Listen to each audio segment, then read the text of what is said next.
65세 박지원 씨 이야기. MBC 메인 뉴스에 우리 서가 나왔다고. 1990년 10월 어느 날 저녁 MBC 뉴스데스크에서 충격적인 보도가 나옵니다. 대전 서부경찰서 직원이 처리하지 못한 사건 서류 800건을 사내에 몰래 파묻었습니다. 당시 33살 그 경찰서 수사과장이었던 박지원 씨. 자신과 전혀 관계없는 부하 직원의 실수였지만 서장은 직위해제, 본인은 좌천 발령을 받았습니다. 그때 깨달았어요. 아, 퇴직이라는 게 어느 날 갑자기 내 의지와 상관없이 찾아올 수 있구나. 집에 돌아온 그날 밤 아내가 말했습니다. 여보, 만약을 대비해서 뭐라도 준비해야 하는 거 아닐까요? 그때부터 시작됐습니다. 공포의 퇴직 준비. 후배들이 다 사줄 거야 라는 달콤한 함정. 서장님 걱정 마세요. 서장님이 빵집이나 떡집 하시면 우리가 행사 때마다 거기서 다 사 먹을게요.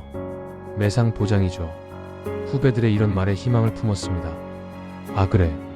경찰 인맥이 있으면 장사는 문제 없겠구나. 그래서 시작했습니다. 새벽 4시에 일어나 떡집 가서 떡 만들기 배우기. 밤늦게 빵 굽는 기술 익히기. 주말마다 두부 만드는 법 배우기. 학원비만 수천만 원. 잠은 4시간도 못 자는 날이 부지기수.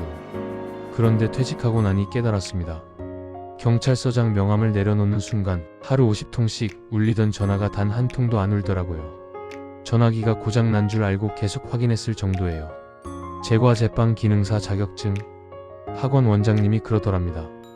요즘은 프랜차이즈 시대라 개인 빵집은 다 망해요. 두부 만드는 기술. 사장님이 말씀하시더랍니다. 국산 콩으로 만들면 단가가 안 맞아서 장사 못해요. 교수가 되면 되겠지? 자영업이 안 되니 이번엔 학위에 도전했습니다. 행정학 석사 그리고 박사. 경찰 경력과 박사학위로 대학 교수가 되자 완벽한 공식처럼 보였습니다. 한 학기 등록금 500만 원씩 내면서도 이건 투자야, 미래를 위한 투자라고 생각했죠. 하지만 현실은 달랐습니다. 대학 강단에는 20대부터 학문에 매달린 젊은 인재들이 줄을 서 있었습니다.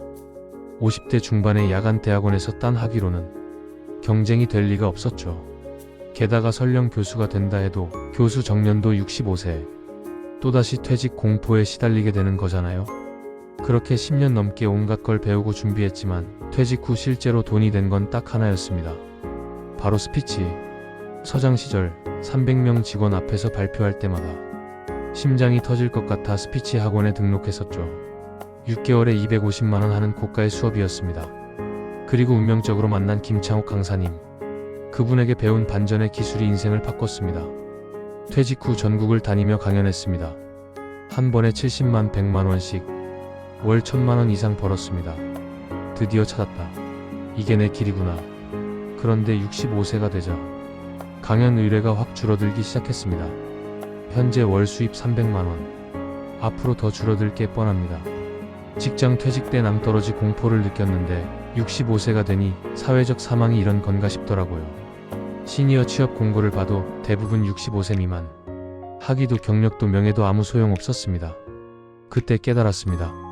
아, 내가 진짜 필요했던 건 박사학위도 자격증도 아니었구나. 손기술이었구나.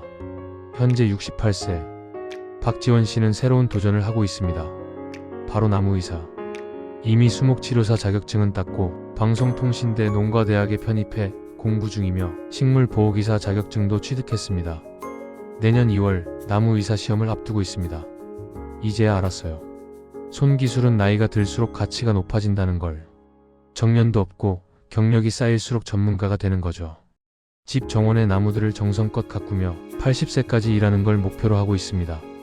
퇴직 후 시작한 또 하나의 일. 충남대병원 호스피스 병동 봉사활동입니다. 매주 월요일 오후 임종을 앞둔 환자분들을 돌보며 깨달았습니다. 두 발로 걸어다니고 사람을 만나고 작은 봉사를 할 수 있다는 것만으로도 얼마나 감사한 일인가. 어느 크리스마스 환자분들께 노래를 불러드렸습니다. 노사연의 만남. 차분히 노래를 듣는 환자분들의 표정에서 이 세상에서 내가 듣는 마지막 노래구나라는 평화로움이 느껴졌습니다. 호스피스 병동에는 무신론자가 없어요. 죽음 앞에서 모든 사람이 종교를 찾습니다. 화려한 과거도 명예도 돈도 아무 의미가 없더라고요. 절대 나처럼 하지 마세요. 박지원 씨는 말합니다. 사람들이 저한테 어떻게 준비해야 하나요? 라고 물으면 전 항상 똑같이 대답합니다. 절대로 나처럼 하지 마세요 라고요. 지난 20년간의 퇴직 준비를 돌아보며 그가 얻은 결론은 이렇습니다. 하지 말아야 할 것들, 인맥에 기대지 마세요. 퇴직하면 명함은 휴지 조각입니다. 나중에 밥 먹자던 후배들 아무도 연락 안 옵니다. 막연히 자격증부터 따지 마세요. 쓸데없는 자격증은 돈과 시간 낭비입니다. 박사학위도 40대 교수 목표가 아니면 의미 없습니다. 자영업을 쉽게 생각하지 마세요. 직장 다니며 주말에 배운 기술로는 장사 못합니다. 원재료 공급망, 판로 등 모든 게 녹록지 않습니다. 꼭 해야 할 것. 지금부터라도 손기술을 하나 익히세요. 나이가 들수록 가치가 높아지는 기술. 정년 없이 평생 할 수 있는 일. 65세 이후에도 전문가로 대접받는 분야. 그게 나무의사든 전기기술자든 배관공이든 목수든 학위와 경력은 손기술의 날개를 달아주는 보조 수단일 뿐입니다. 순서를 바꾸면 안 돼요. 여러분, 퇴직 준비는 공포가 아니라 설렘이어야 합니다. 막연한 두려움에 이것저것 손대는 대신 한 가지 손기술을 평생의 친구로 만들어 보세요. 그리고 가끔은 호스피스 병동처럼 삶의 본질을 들여다볼 수 있는 곳에서 봉사하며 마음을 정리하는 시간을 가져보세요. 지금 내가 두 발로 걸어다니고 사랑하는 사람들과 함께 할 수 있다는 것. 그 자체가 얼마나 큰 축복인가요? 여러분의 인생이 2막 3막을 응원합니다. 다음 영상에서 또 만나요.